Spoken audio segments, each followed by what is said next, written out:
So today's topic is change management, but we're going to focus on how we as customer success managers, we can help our customers with their change management. Why? Well, why not? It's so important actually to help our customers to go through those changes and those challenges they have internally so they can adapt, they can onboard, they can adapt, and from there they can be successful with us. So today our guests are going to give us a lot of really interesting insights, tools, tips, even experiences that she brings here to the table. But first, Nav, how's everything over there in Sydney? It's great, Baron. We're going into spring now, which is always a happy day, and super excited to be talking about change management. It's something that I've been trying to implement in two roles I've had so far. So our guests' insight into this is going to be very valuable. Definitely, definitely. I agree. And well, let's go ahead and jump into introducing our guest today, Nav, and the audience as well. And today we are thrilled to have Irina Vatafu with us. And she's a leader in the world of customer success with 8 years of experience in customer facing roles. She has not only led a customer success initiatives as head of customer success, but also she has been a frontline customer success manager and customer success leader. So from customer success manager, customer success leader into what she is currently a head of customer success, and that's amazing. So I can imagine all you have seen in customer success, Irina. Thank you for being here. Thanks so much for the invitation. Great speaking to you today.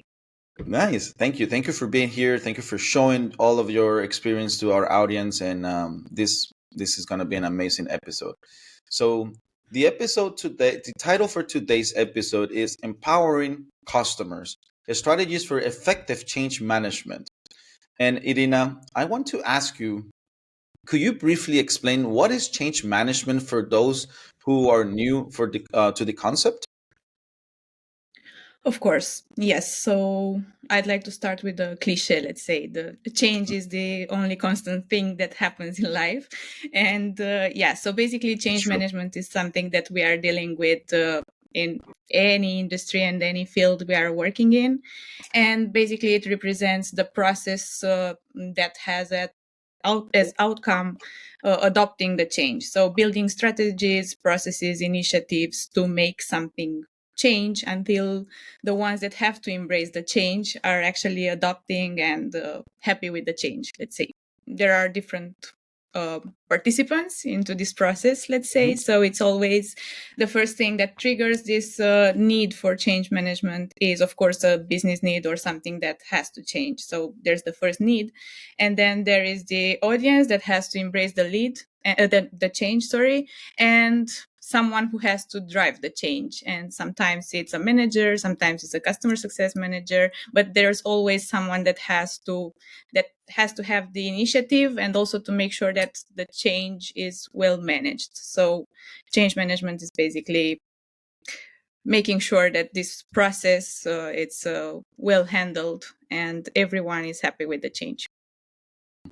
When you look at this change management as a concept in customer success, especially in environments where customer success is being implemented as a new function in a company, as well as obviously what change management means from CSM to a customer perspective, Mhm. how do you sort of, I guess, differentiate what the difference is between change management internally versus change management externally?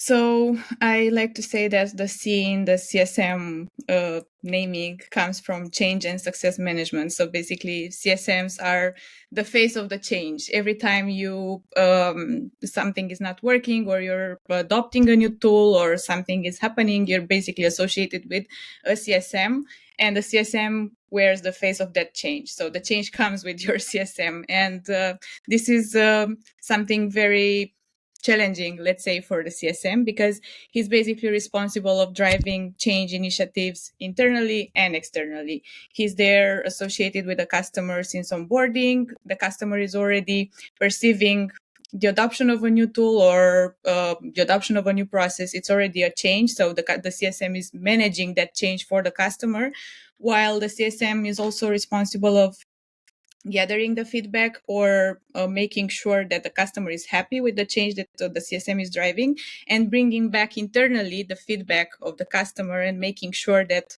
internal organizations are aligned and change towards implementing the customer feedback. So these are the two challenges that CSMs have to deal with besides the other fires that they have to fight with.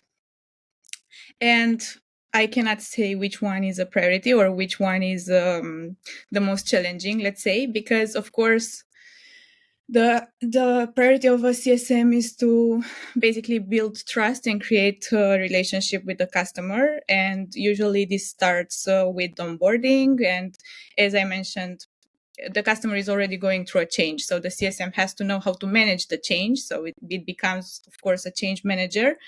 And he has to be prepared and to have all the resources, all the tools to start building trust, making the customer accept and be happy about the change and see the value, and then reiterate and prove that value.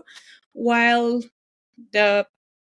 another priority for the CSM is, as I mentioned, always drive the change internally, because we know CSMs and CS departments in general are not the only responsible with the customer success. It's actually an entire organization effort. So CSMs, being customer facing, they have to bring back feedback, they have to fight towards change when other internal organizations are not really accepting that, let's say, or they are challenging that, and they have to find the way and the tools and to be prepared to convince them to embrace that change, let's say.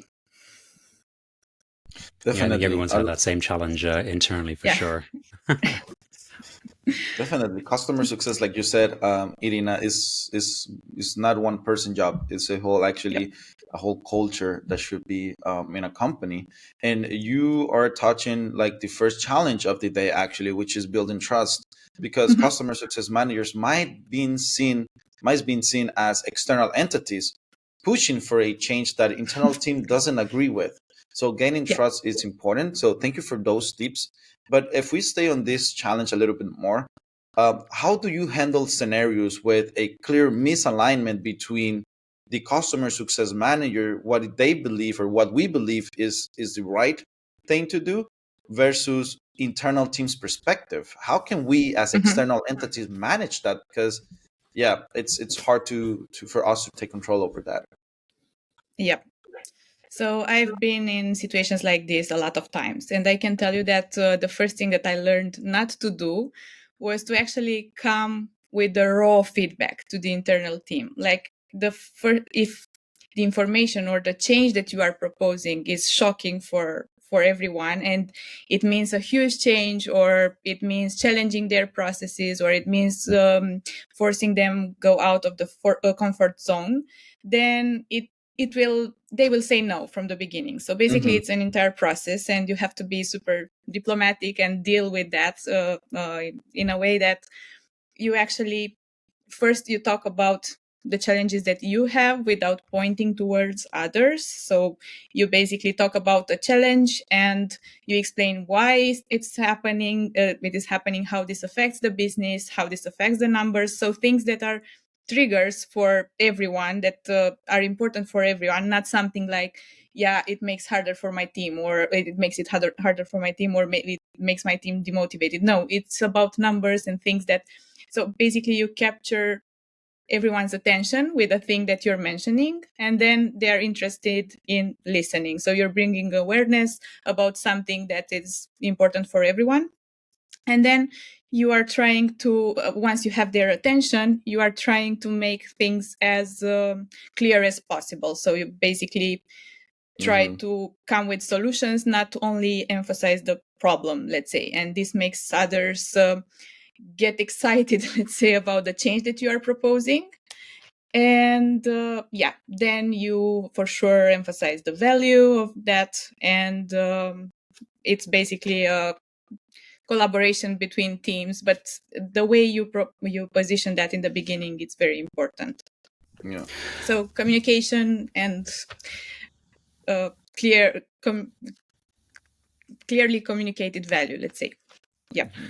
one of the challenges I think pretty much all CSMs are listening would have is, especially if you're a new function that's coming into an organization that was purely traditionally sales led, is to then start working closely and I guess,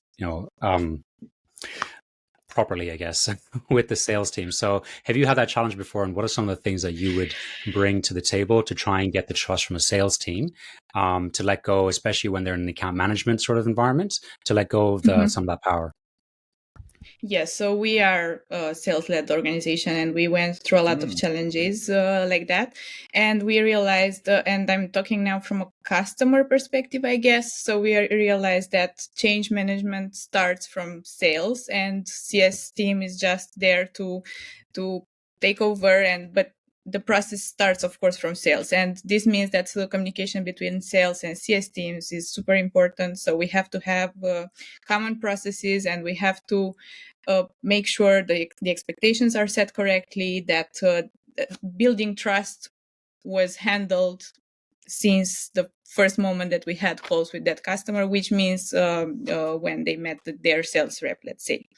So this is definitely something super important, and the change starts for the customer in the moment they first talked to their sales rep, and then the CSM is there to actually build that trust that the customer needs. So once the customer realized that the change will come and they are put in that situation, the CSM is the one that will come and first will try to make things as clear as possible and make understand the use case and make the customer excited about the change and the value that they will see.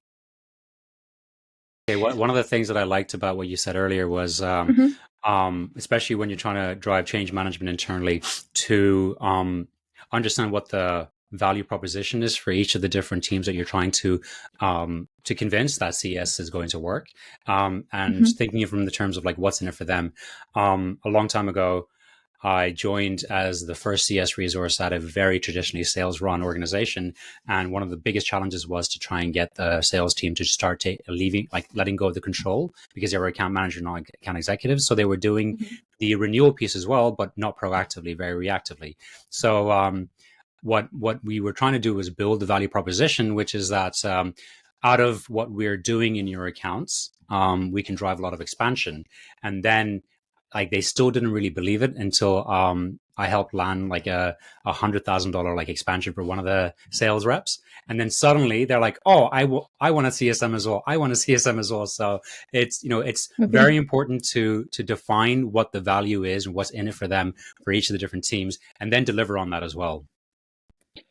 I totally agree with that. And this is even if the processes that we work on are super different, I think the key here is actually empathy and understanding each other's needs. So you cannot just come and enforce something just because it has to happen. You have to convince people that everyone has to win from that situation. So this is also what we are doing here. Basically, sales and CS usually have, of course, different KPIs, but we can help each other achieve those KPIs. And if we sit together at the table and we talk about the things that we have to achieve, in the end, we are all working towards the same goal to make the business successful. So if we help each other, we will for sure reach success faster, let's say.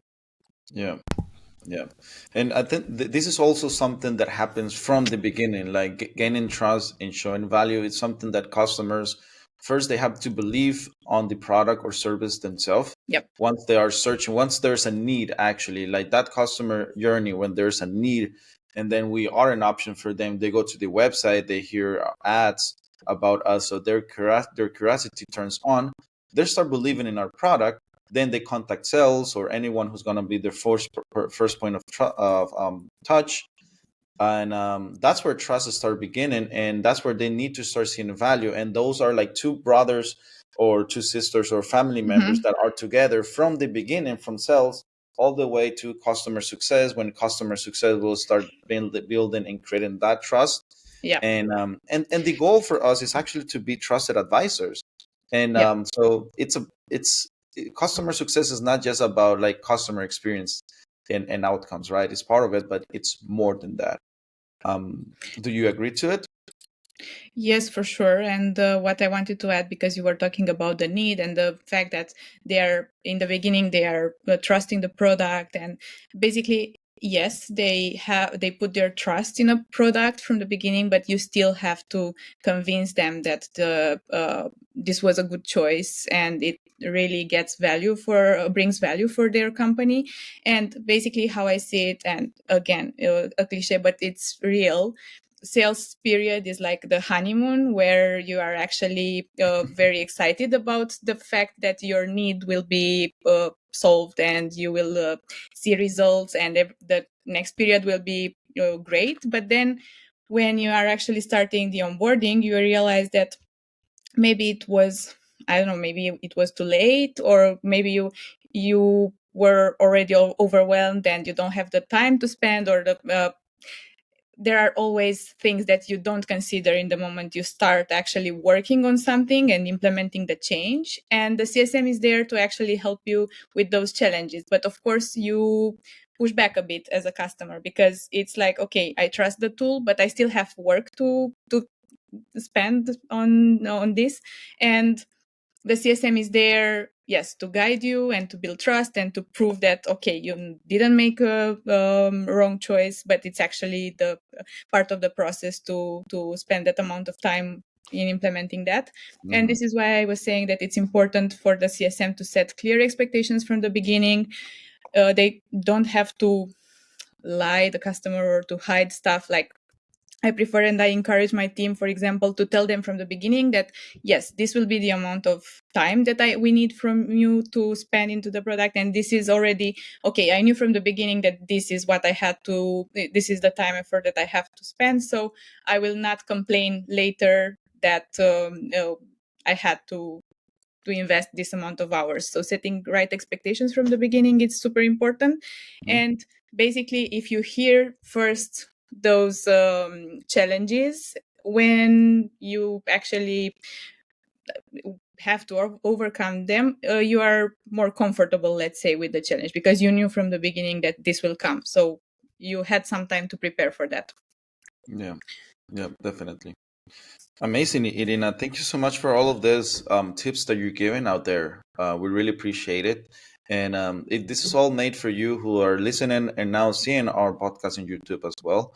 Um, we're here to help you excel in your career. And we just covered the building trust challenge when it comes to change management for our customers.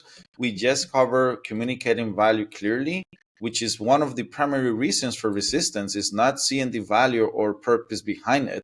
But then there's a third challenge that customer success managers we face when it comes to change management is actually lack of training. Now, lack of training, it could be for our customers, or it could be actually ourselves as well. But if we focus on customers, especially those involving new tools or processes, this needs more comprehensive training. There are some apps that maybe are more easy to use. There are other ones that are more specialized. But customer success managers might encounter scenarios where customers do not allocate enough time or resources to proper training, that onboarding, that first phase of their customer journey with us. So how can customer success managers effectively address situations where customers might not allocate enough time or resources to all the resources that we have for them, because there's a team behind it, right? There's content team who prepares a university, who prepares documentation, who there are webinars as well. But sometimes customers, they are just too busy, and then they don't join those sessions.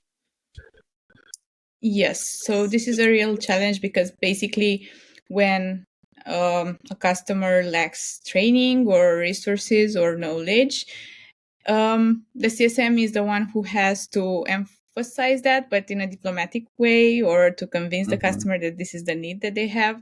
And sometimes it happens that the frustration of the customer for not knowing what to do because of the lack of the training, it's basically expressed against the CSM. So the CSM has to be prepared to manage this kind of situations. And I think here it resumes again to communication. So basically, you sit together with the customer and you show, okay, these are the things that could get improved if you take this training, or if you improved your knowledge, or if you access these resources.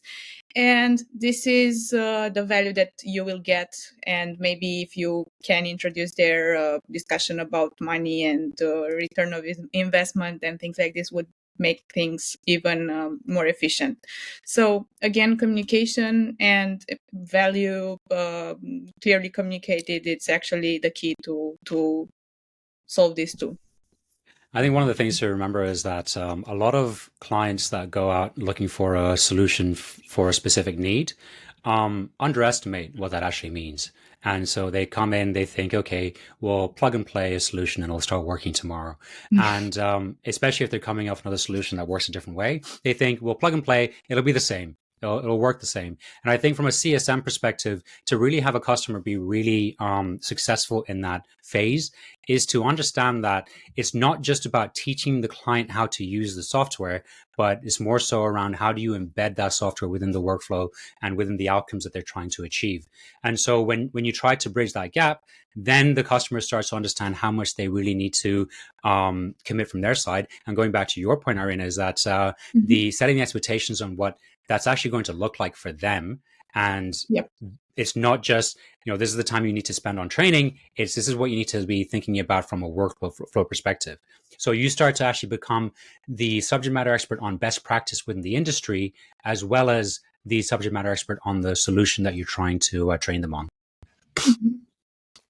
And we, as customer success managers, this is something that we have to deal with a lot. Is like Irina, you said, empathy. Let's place ourselves in the customer's shoes, because we are not their only customer success managers, and they're dealing with daily meetings as well. So sometimes it's not even that they don't want to, it's that the capacity is just so difficult. But this is where I would actually present them the benefits of the onboarding versus other customers, how other customers have dealt the situation. Like, this is the way it will go if you don't pay attention, or if you don't go through our resources. And this is how our customers who have taken the time and have followed our recommendations, they have done. Do you think, Irina, that that's something that works actually, like presenting those two sides of the coin? Yes, of course. So this is definitely the key to success. And what I also advise the team is to always circle back to the initial goals that they had and to the pain that they were trying to solve in the beginning, because it's important, of course, in onboarding to understand exactly what's the pain that the customer is trying to solve, because over the implementation journey and when the challenges will start showing up, you will basically be able to circle back to those needs and keep the customer motivated. So yes, it's hard now, but in the beginning you had this challenge, and the goal was to solve this challenge. So in order to actually achieve that outcome, you will have to solve these small bumps on the road. And this is also something that works for us. Let's say always coming back to the initial goals and keeping the customer motivated, and also celebrating the small milestones that we achieve, because if we only focus on the challenges and on the hard things that come up on the journey, it will of course have a negative impact on the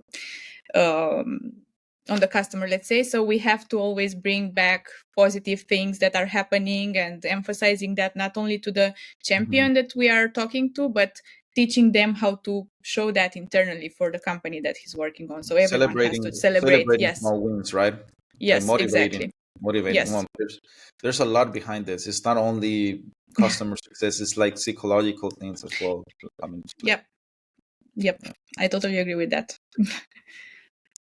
Would it make sense that one strategy will be actually to sit down with the customer and say, okay, what challenges are you going through? Let's make a list of them, and then we can break them down into small pieces and start tackling those ones. But if that's the case, Nav and Irina, sorry, which will be the first one that you will tackle? The difficult ones or the simple ones? The long term or the short term? I'm a logical thinking person, and I always think that things are easier than that they look, let's say. So if we have this logical approach from the beginning, okay, this is why you bought, these are your challenges, this is the list of things that we want to implement, and this is how the success will look like when we will get there. So we have a list that we all agreed on. And if you always come back to that list, it should be easier for everyone to understand what we're talking about and what we have to implement.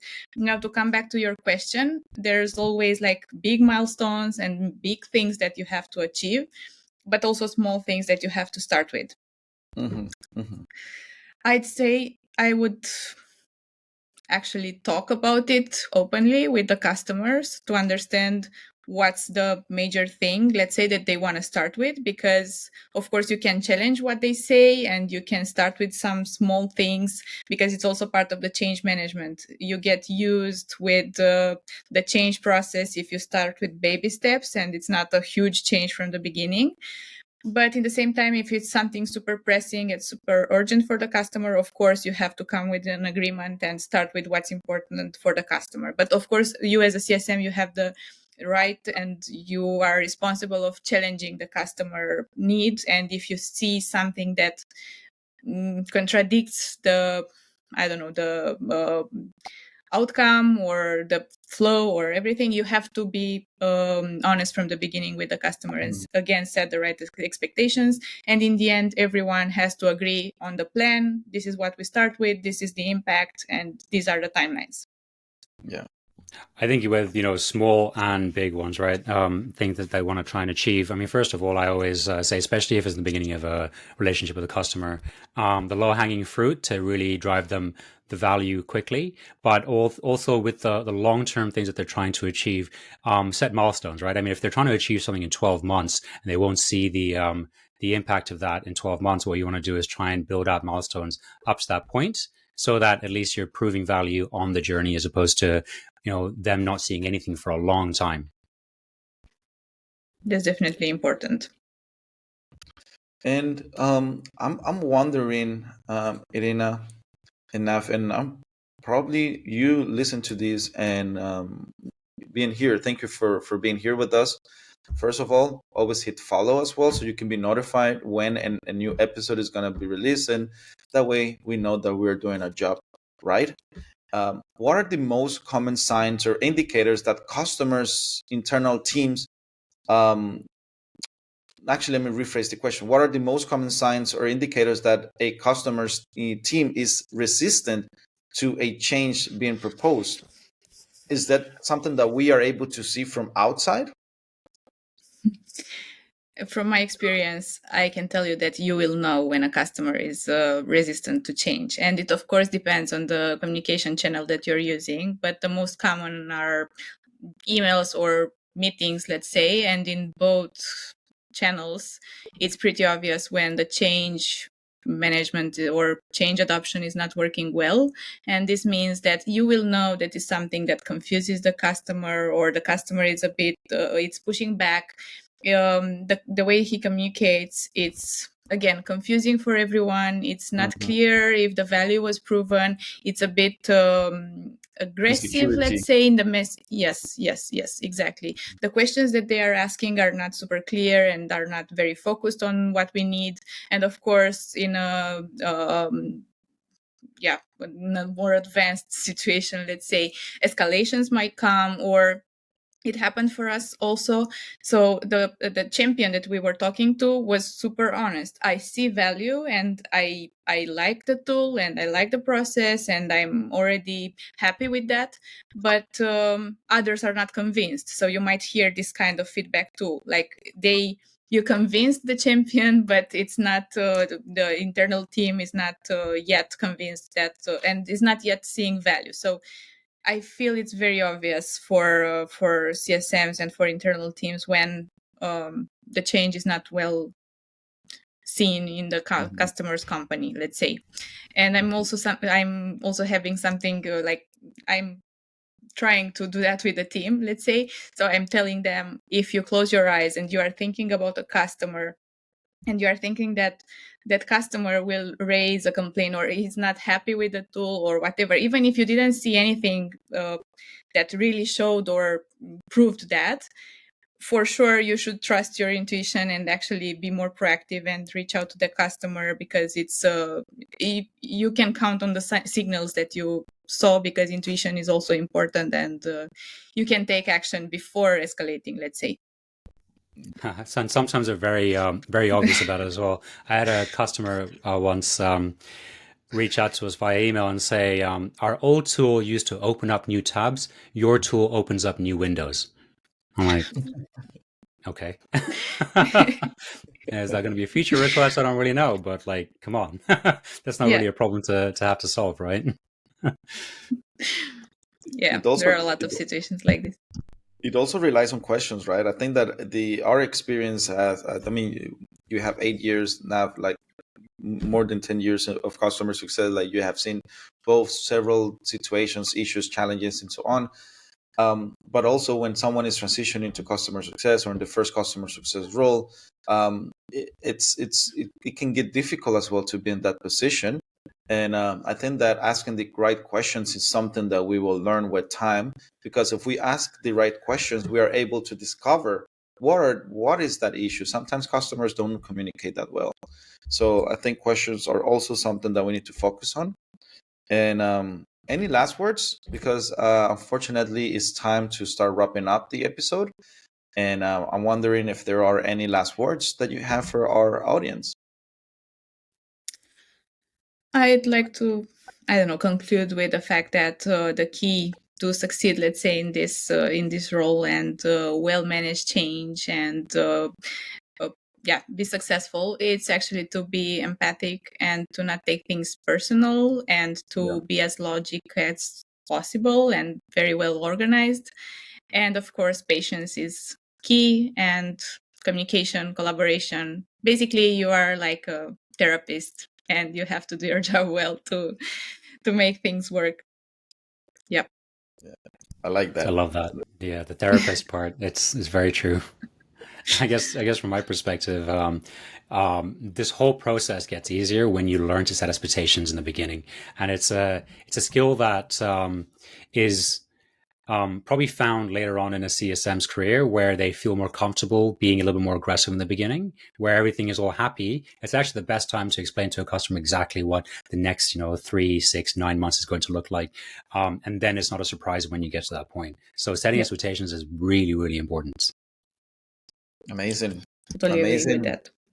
Yeah, it's like this episode is full of insights, focusing on those scenarios when it comes to change management for our customers, because at the end we want them to be loyal to us and stay with us, versus having issues that we are not able to.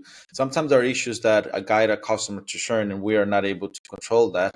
And this is one of them. And we are also able, at least not to have the full control, but at least to give resources enough to try to make the most of it, by building trust, by showing value, by showing the importance of training to the customers. So Irina and Nav, it has been a pleasure being here in another episode of Customer Success Talks, bringing real challenges and also giving real experts advice when it comes to this.